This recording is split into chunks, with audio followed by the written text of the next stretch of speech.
Hey guys, I'm with former world champion, human rights activist Garry Kasparov. This has been a big couple weeks for chess. First of all, how do you feel about how the London Chess Classic finished off? Oh, it's very exciting. It's just shows again that classical chess is not dead. It could be, tons of excitement. It all depends on the player's mood, and there are not so many decisive games here, but we can hardly complain about lack of the fighting spirit. Many missing chances, many mistakes, but mistakes is always part of a good show. Yes, and what did you think about this climactic game between Grishuk and Carlsen? Look, everything can happen in the last round, so it seems that Grishuk made 3 mistakes in a row, missing chances to win, missing a fixed forced draw, and then probably still a chance to save the game. But as Carlsen was taking his chance, making very risky moves, so I wouldn't put my queen on a6 and knight on d5. But okay, at the end of the day, it paid off. And what are your predictions for tonight? Oh, it's sometimes it's following the rules creates some kind of a confusion because by the rules Magnus has a bye, and he's waiting for Anish and Maxim to play tie break, and the winner should challenge Magnus for the title in this tournament. And then we can face a funny situation that if Vacher wins the first match against Anish, and then he plays Magnus, and he wins this match, he has to play again to break a tie break, break a tie for a total Grand Prix. Everything happens when you have the first event, and you're just you can't predict all the situations. So no matter how much time you spend calculating all possible scenarios, well, we know that life is always trickier than we think. That's right. And who do you think has the stamina for that? Well, I guess Magnus, because he has the bye, right? Yeah, he has a bye, yes. Obviously, he's a big favorite because, they have to play 2 rapid chess games. I mean, I hope organizers would, show some respect for the players and will move second match for tomorrow because it's very, very difficult for players, just to have 2 games now and then to play almost in the middle of the night. So, again, and they will preserve, more excitement and to, keep the intrigue alive for 24 more hours. I'm totally not sure if it's possible, but I'm sure they definitely respect the players regardless.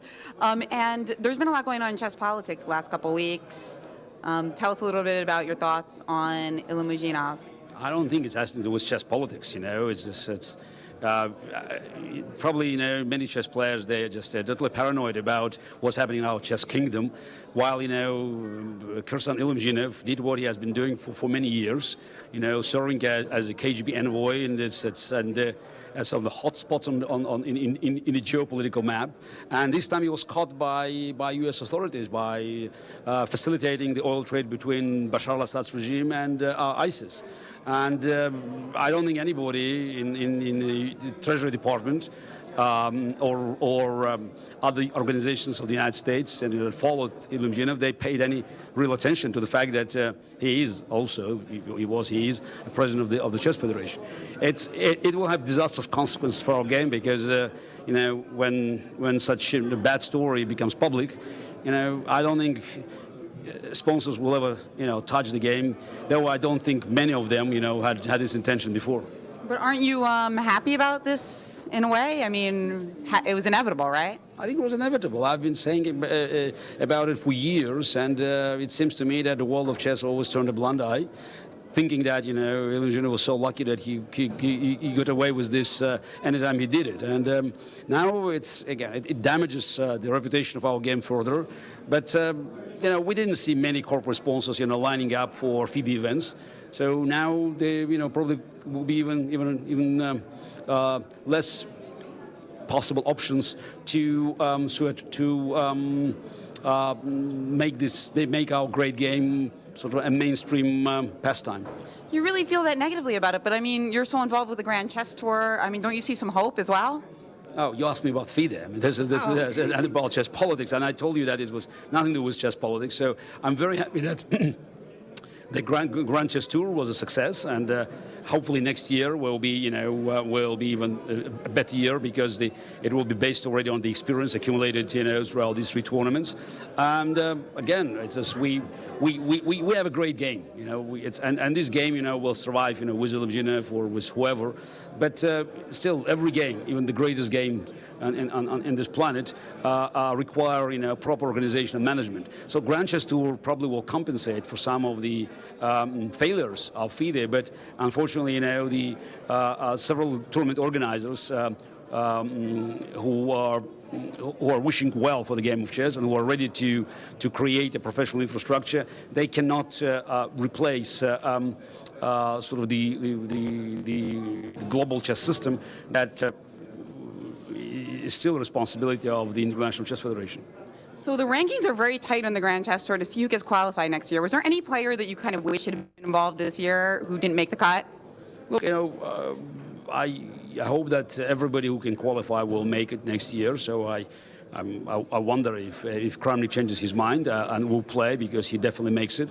The whole idea of Grand Chess Tour is just to be impartial. It's not about selecting players because organizers like him or not. So you can have a wild card, but to be part of the Grand Tour for all 3 events, you have to. You have to deserve it. You have to earn it, and the rating system is quite objective. It tells us who can be in or who will be out. So we'll see what happens next time. But I think, unless I'm totally mistaken, I don't believe there will be significant changes. So, because the last year, this 2015, made very little changes in the overall ranking of top 10 players. Wesley might make it this year, for instance. Yes, maybe Wesley can make it. Maybe Dean Laurent from China. So I don't know the average, but it's we might see some changes. So I would say maybe 1 or 2 players, will show up new faces. And again, it's just, if we're talking about Wesley Saw or Dean Laurent, so we're talking about young players, fresh blood. So that's always good. So to see more young players joining the circuit. Was there anything that surprised you about this Grand Chess Tour? Yeah, I think it's this Magnus' overall performance was quite a lousy one. So it's okay. He was lucky at the end of this tournament, but let's not forget he made 50%. His overall score is 50% in 27 games. Ironically, Garry has +5. So that's and he is now to play Vachette to actually challenge Magnus. So it's, again, rules are the rules. But I think this Grand Tour actually demonstrated that Magnus' advantage over other players is not as big as we all thought before, and hopefully it will give him it's an extra reason, psychological reason to work harder and just to show his best form next year.